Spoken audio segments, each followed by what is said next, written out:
Milo, I'm no expert on your writings and speaking, but I've heard you enough, and one of my colleagues really follows you closely. I've never heard you say anything that would hint at anything anti-Semitic in any way, or that you could even be accused of it, as much as you get falsely accused.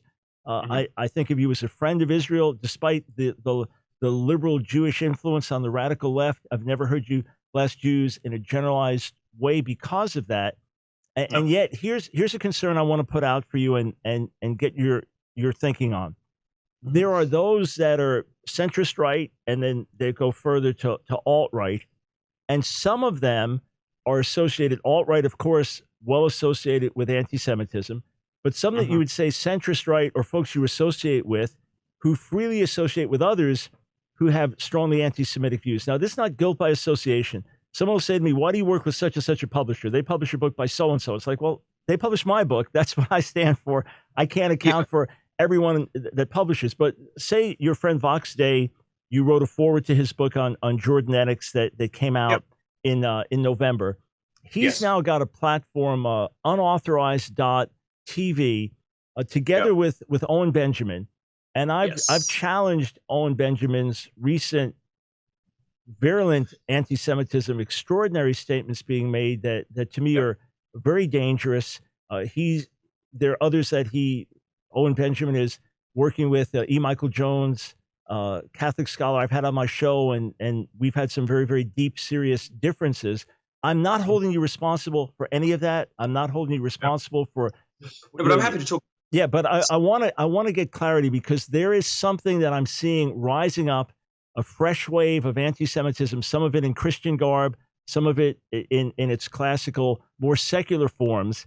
And it seems to be on some of the sides where otherwise I'd agree with the conservative positions. And again, with your association with Vox Day and him just with Owen Benjamin on his platform, I think it's worth discussing. I don't feel like it's just some rabbit, chasing a rabbit somewhere. No, look, I'm happy to talk about it. So you're friends with so-and-so, or you've worked with so-and-so, or you have been partners with so-and-so, who's friends with so-and-so. This is a level of, everybody's guilty by that metric, right? By that standard. Yep. And I don't think it's a particularly useful way to go about anything. I will agree with you that I've been very disturbed by some of the things that I've seen on Owen Benjamin's social media feeds. And it seems to me like a sort of this runaway train where, first of all, he was just taboo breaking because, of course, for the left, they've got, racism, sexism, homophobia, transphobia. On the right, you might argue that anti-Semitism is a similar kind of taboo.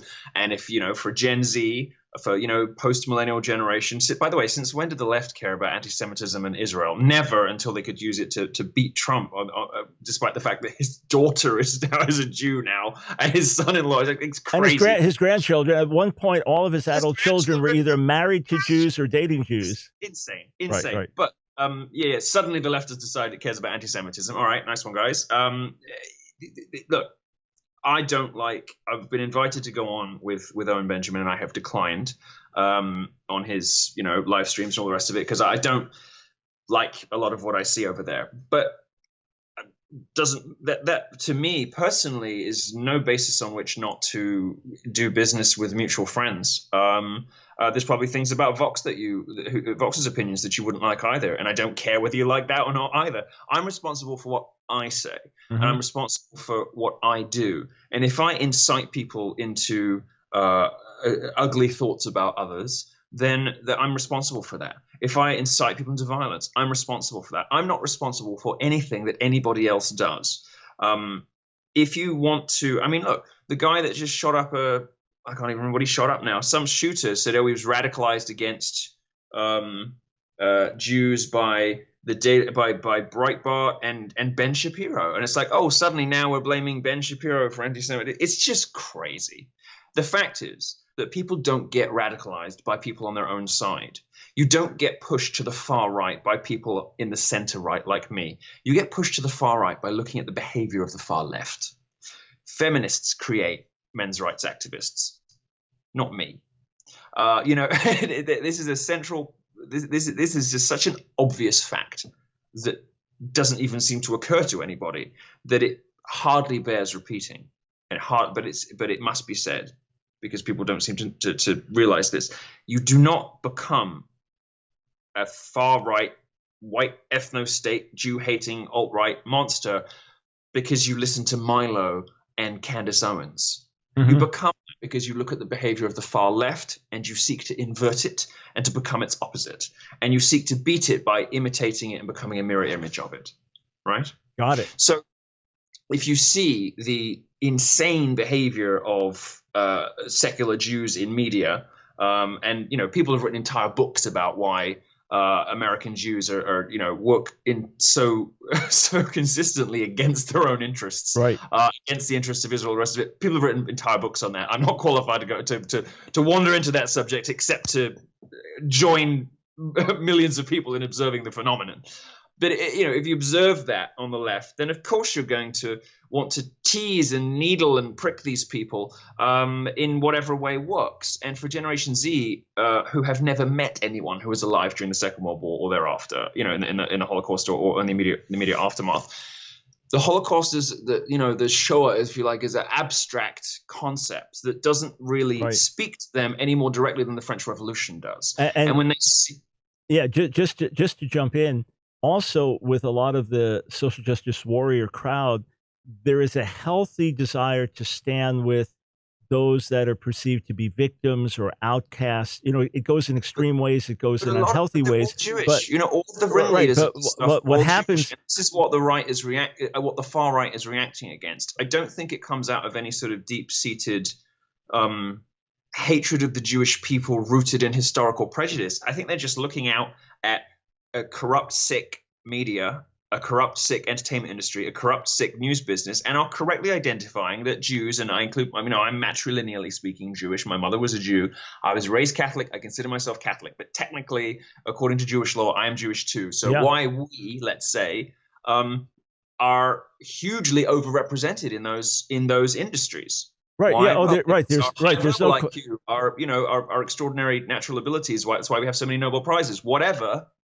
It is nonetheless true to say we are overrepresented in those industries. And I think this young wing of the far right, let's say, is looking out on it and saying, well, every single person I see with a blue check mark on Twitter saying totally bonkers things always seems to be Jewish. Right. Why is that? Right. Now, in ACLU or Southern Poverty Law Center, et cetera, these different groups. Right. And it's not an unreasonable question to ask. Right. Now, and it's nothing anti-Semitic to ask the question. Just the point I was going to make was that the social justice warriors, they'll often, you were mentioning that Holocaust is distant and World War II is distant. So even the birthing of Israel out of the ashes of the Holocaust and how miraculous that was and how tiny Israel, how could it even survive? That's all past. That what they're conscious of is in their mind, Israel is the bully and the Palestinians are the victims. And it's not to say that everything Israel does is right. But that adds in. So you've got the anti-Israel narrative. We're mixing up generations here, I think, because for the millennials, they're very pro-Palestine. Exactly. For them, Israel is a bully, right? And Israel is a proxy for all the things they don't like about America, right?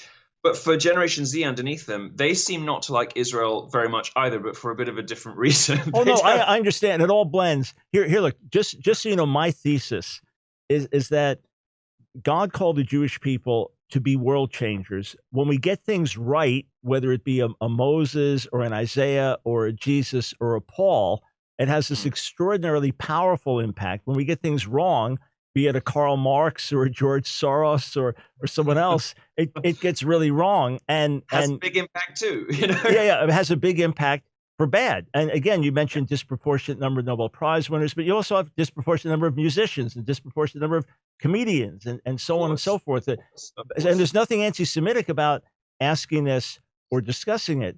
So I don't think so. And the other thing you got to bear in mind is this Generation Z, they grew up trolls and this is why I have such an affinity with them. They're mischief makers by nature because they're creatures of the internet. And they're looking for taboos to smash. And perhaps the last one in public life in America still is anti-Semitism. Because I think they do correctly identify that sometimes, not all the time, not most of the time, but sometimes, anti-Semitism or allegations of anti-Semitism are deployed to cut off debate to stop people asking questions, to, shoo people away from awkward and inconvenient facts, whether it is, something that Israel did that was probably a bit much, or whatever it is, right? I mean, I'm probably the last unreconstructed Zionist in the Western Hemisphere, but, I'm about as pro-Israel as it's possible to get.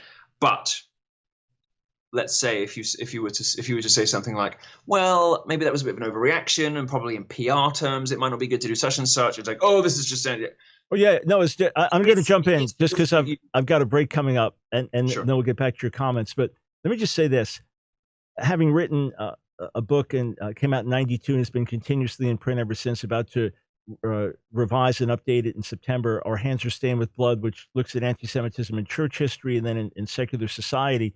It is extraordinary. Now that I've confronted some contemporary anti-Semites, and I'm doing it as a Jewish follower of Jesus, the level of vile attacks. I mean, I get them all the time, like you do, and the death wishes and the this and that.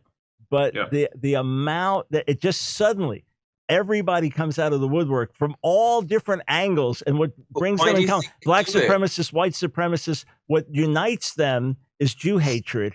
And so, sure, anti-Semitism can be overused, and there can be an overreaction. You can criticize Israel without being anti-Semitic. You can criticize the actions of liberal Jews without being anti-Semitic. But there is this, to me, it is quite demonic. There is a lot of it, but I will say in many cases that these people are 17-year-olds in their bedroom, motivated as much by trolling and the idea of breaking and upsetting people as the contents of what they're actually saying. As much, 50-50, maybe more, maybe a lot more. I would argue a lot more, but at least 50-50. All right, we'll be right back.